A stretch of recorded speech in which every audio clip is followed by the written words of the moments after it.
Well, how would you describe yourself in terms of like, because you're not an attorney per se, just an attorney. You're more of like a public figure. How would you describe your role and what you do? I'm sort of, I would say, underdog lawyer. So I do a lot of creative, complex cases involving people who, even if they're wealthy and influential, the other side has more power, more money, more influence. As you well know, there's no bigger underdog than going up against the United States government. So that is the most common one. So and then I'm sort of an involuntary public figure. I some of my cases became prominent. And then I made a big bet on the U.S. election in 2016, and then that story sort of went viral, took on a life of its own. Let's hear that story. Tell everyone that story because I like that story. So I'd rather hear from you firsthand, though. Oh, sure, absolutely. So basically, I've been betting on elections since I was a kid. Never lost a bet on a presidential election, but the biggest bet I was ever going to make was 2016. I thought Trump was way undervalued, but it made me nervous because I kind of liked Trump. There was aspects of his trade policy and his war policy that I liked: less war, better trade deals. So and just Couldn't a agree more. populist, exactly, and a populist outsider that was desperately needed in an institutionally corrupt town. And so, but that made me worried. That made me nervous that it's like betting on your favorite team. It's whenever you think your favorite, it's like, I don't know, maybe my bias, maybe my emotions. So I ended up traveling the whole country. I went through the Republican convention, the Democratic convention, went through all the small towns and big cities of Ohio and Pennsylvania, went through even upstate New York because a lot of it overlaps with the same voting groups.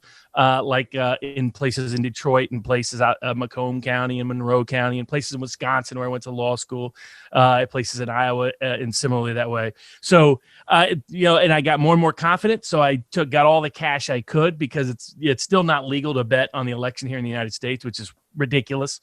Really? Yeah, you could make small bets up. Well, you can make decent bets up till 2012, but under the Obama administration, they were no longer considering it like a security because that was the argument. It's more secure, more like a security than it is true gambling. It's not random chance. Okay. But the Obama administration revoked that approval. So you have to do it now. If you want to get a big bet in, you can get small bets here, like predict it. You can bet like $850, that kind of thing. You could get up to 30, 40 grand over the whole election, but I was betting a lot. So I got all the cash, flew over to the UK and just put a lot of small bet. The way the sports books over there operated is a little sports book. So went from one shop to the next shop to the next shop, 5 grand, 10 grand, 15 grand, 20 grand. Then went up to Dublin, placed the bets all the way around town. I ended up in the front page of the Dublin newspaper by accident, just because the story started circulating of this Americans coming in, betting huge amounts on Trump. And went to sleep on election night because I thought I felt comfortable. Woke up to people that went from initially texting me saying, get out, get out, get out, because they saw the exit polls, which looked bad. And then 4 hours later, they're like congratulating me. So it was a huge payoff, biggest amount of money I've ever won on an election. And I guess I was the American who made the most money betting on the election. So like the UK Times covered it, AP covered it, all these people started. And then I became just a public figure and then decided to try to leverage that to sort of create a counterbalance within the legal profession. There's a lot of institutional elite types, and I wanted more of a populist perspective, an old school Jerry Spence, Clarence Darrow kind of perspective in the law. And since I became a public figure, I figured, might as well leverage it to make a difference where I can. Sure. What was it about the run up to the election in 2016 that gave you that confidence to place these large bets? Was it the size of his crowds relative to Hillary's? Was it just a gut feeling you had? Was it a mistrust of polling in general? What was it that gave you that feeling?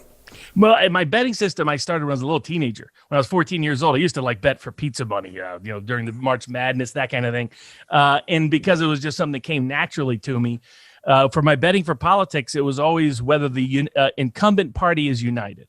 If the incumbent party is divided, I pretty much always bet against that. And the way I measure that is if the primaries are dragged out or if it's really close in the early primaries, basically the incumbent party has almost always lost. I mean, there's a few times when they've been united and still lost. But if they're divided, it's guaranteed they're going to lose. Well, how would you put that at Biden right now? They were all very divided till the very end, right? So someone like Trump that has a united party as an incumbent has never lost. So they're 12 for 12 in the history of U.S. elections. Where there's So what do you think's going to happen now? What do you think? You think Trump takes this election? I think he does. I think it's. I never thought we would see. It's like whoever's writing the simulation needs to get new screenwriters, because I didn't think we would get a pure sequel to 2016. I was kind of hopeful that we would, because I wanted it 2-to-1 odds or the best odds, and my golly, we are getting exactly that. And I think that the same thing is going to happen. All the data points that I look at, voter registration trends, presidential primary participation rates, which party is divided, which party isn't, TV ratings, yard signs, rallies, grassroots enthusiasm. Literally every single indicator says Trump, Trump, Trump, Trump, Trump, Trump, Trump. And except the mainstream media in the polls. Exactly. And there's been 5 elections where the polls have been on one side and those data points have been on the other. And the polls have been wrong in all 5. In 1948, at key times, they said, all the way through. In 1980, Carter had the lead almost the entire time. In fact, Reagan never really had a lead, and yet he won by 9 points on election night. Then in 2004, there were more polls that said Kerry was going to win than W, but all those data points I talked about said W was going to win with these. In fact, on election night, I was just betting as heavy as I could, W, W, W, W.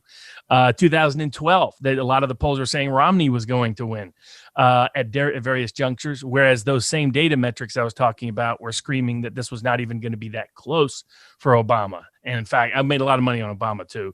And then 2016, that was the biggest because Trump went off at 2-to-1 in some places. In Dublin, he went off at 3-to-1. So it was just and that was on the night before election day. So it was just unbelievable. But it looks like he's going to be 2-to-1 right now. So I'm telling people, bet Trump, bet Trump, bet Trump. There's always a chance he loses, but it's definitely worth 2-to-1 odds.